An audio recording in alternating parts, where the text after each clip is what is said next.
This is the story of Macbeth. He was a loved general alongside his friend Banquo. They have been fighting a long war against Norway and Ireland. But this war was just about finishing up. Macbeth and Banquo have finished their fight and are returning home. But on the way, they encountered three strange women.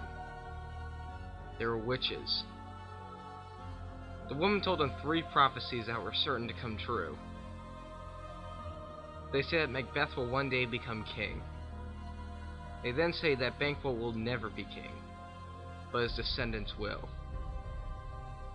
Before Macbeth and Banquo could question the woman, they vanished into thin air.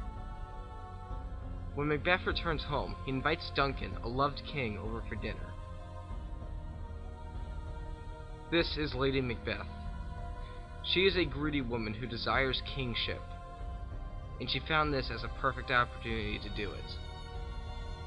She forces her husband into doing it by insulting his manhood.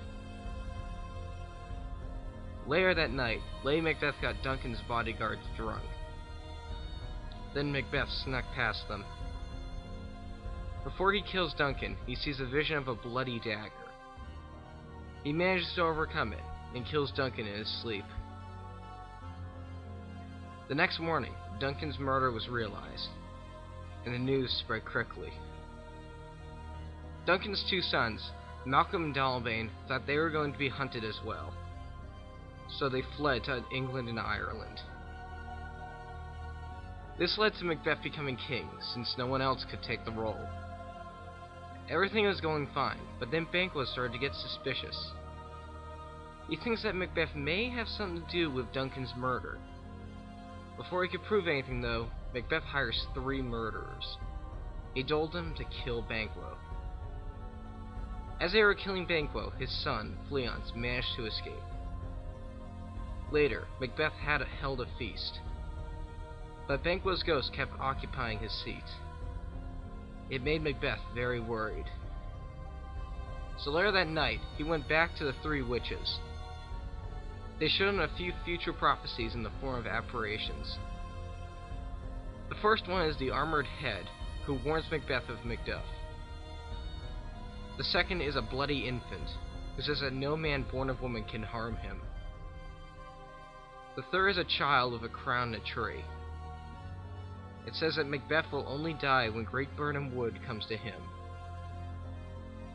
There was one last thing the witches wanted to show him, though.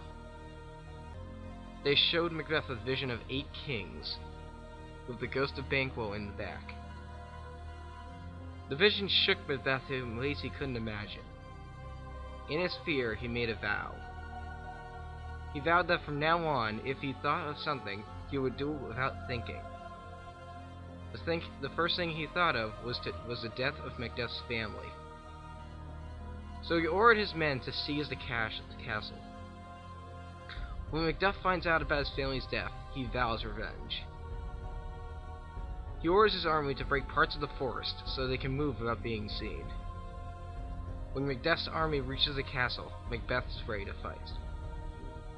But the rest of his kingdom has fled, leaving him alone. Macbeth tries his best to fend off Macduff's army on his own, but fails, as Macbeth chops off his head.